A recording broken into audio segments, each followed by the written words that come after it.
Hi folks, welcome to Jacob's Kitchen.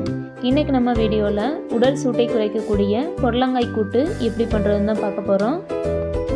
புடலங்காய் கூட்டு பண்றதுக்கு நான் ஒரு புடலங்காயை தோல் சீவிட்டு சின்னதா இந்த மாதிரி கட் பண்ணி எடுத்து வச்சிருக்கேன். ஒரு புடலங்காய்க்கு நான் 50 கிராம் பாசிப்பருப்பை நல்லா வாஷ் பண்ணிட்டு 5 நிமிஷம் ஊற வச்சிருக்கேன். ஒரு குக்கர்ல நம்ம ஊற வச்சிருந்த பாசிப்பருப்பு அது கூட சின்னதா கட் பண்ணி வச்சிருந்த புடலங்காயை சேர்த்துக்கோங்க.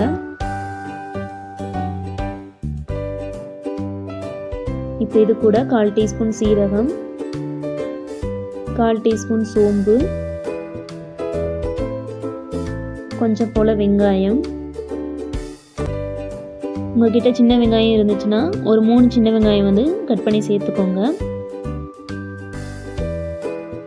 இது கூட 1/4 டீஸ்பூன் உப்பு. இந்த பருப்பும் புடலங்காயும் வேகிற அளவுக்கு தண்ணி சேர்த்துக்கோங்க.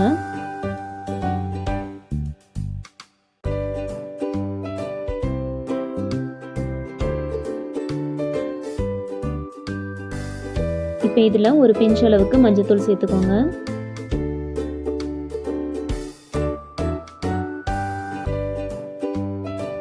இப்போ இதை நல்லா கலந்து விட்டுட்டு குக்கரை க்ளோஸ் பண்ணி ஒரு 3 விசில் விட்டு வேக வச்சு நம்ம எடுத்துக்கலாம்.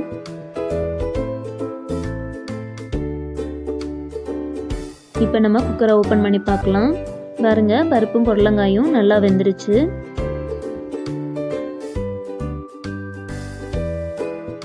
இந்த அளவுக்கு வெந்திருந்தா போதும். இப்போ தாளிக்கிறதுக்கு ஒரு பேனில் ஒரு ஸ்பூன் அளவுக்கு எண்ணெய் சேர்த்துக்கோங்க. எண்ணெய் சூடானதும் 1/4 டீஸ்பூன் கடுகு, 1/4 டீஸ்பூன் உளுந்தம்பருப்பு, ஒரு பெரிய வெங்காயத்தை சின்னதாக கட் பண்ணி சேர்த்துக்கிறேன். இப்போ இது எல்லாத்தையும் நல்லா வதக்கிக்கோங்க.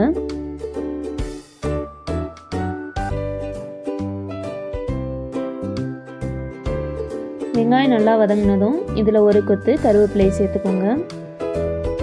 சேர்த்துட்டு இதை ஒரு தடவை வதக்கிக்கோங்க. இப்போ மசாலாவை சேர்த்துடலாம். 1/2 டேபிள் ஸ்பூன் மிளகாய்த்தூள்,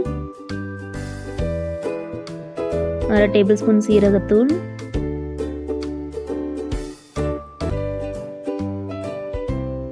1/2 டேபிள் ஸ்பூன் சோம்புத்தூள் சேர்த்துட்டு இந்த மசாலா பச்சை வாசம் போகிற வரைக்கும் நல்லா வதக்கிக்கோங்க. மிளகாய்த்தூள் உங்கள் காரத்துக்கு ஏற்ற மாதிரி போட்டுக்கோங்க. மசாலா பச்சை வாசம் போனதும் நம்ம வேக வச்சுருந்த பருப்பையும் புடலங்காயும் இதில் சேர்த்துட்டு மசாலாவோட மிக்ஸ் ஆகுற மாதிரி நல்லா கலந்து விட்டுக்கோங்க. புடலங்காய் கூட்டுக்கு பாசிப்பருப்புக்கு பதிலாக கடலைப்பருப்பும் வேக வச்சு சேர்த்துக்கலாம். அதுவும் ரொம்ப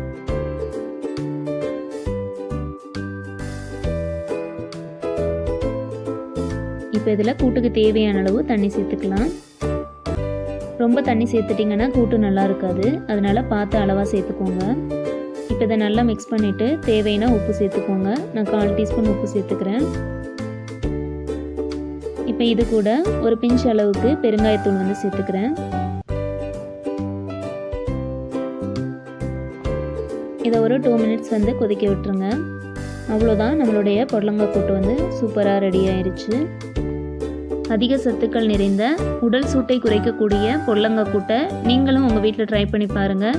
இந்த வீடியோ உங்களுக்கு பிடிச்சிருந்தா லைக் பண்ணுங்கள், ஷேர் பண்ணுங்கள், கமெண்ட் பண்ணுங்கள். மறக்காமல் சப்ஸ்கிரைப் பண்ணிடுங்க. தேங்க்யூ.